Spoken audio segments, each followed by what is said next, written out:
Attorney, ano ang pwedeng gawin kung laging nade-delay ang sahod ko?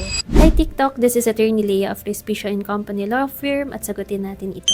Ang palagiang pagka-delay ng sahod ay labag sa iyong karapatan.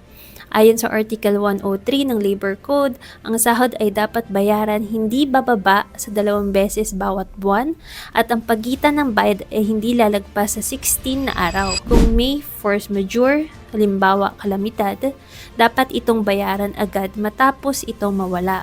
Sa mga trabahong hindi matatapos sa loob ng 2 linggo, kailangan bayaran ito pro rata bawat 16 na araw at buo matapos ang proyekto. So, attorney, ano ang pwedeng kong gawin? Una, kausapin ang employer.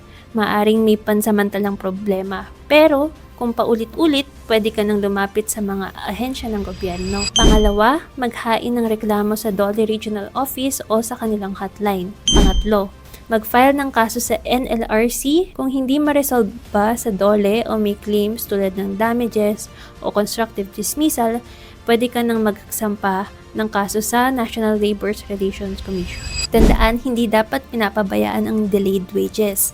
Ang sahod ay hindi pabor, ito ay karapatan. May batas at ahensya na handang tumulong para ito'y makamit.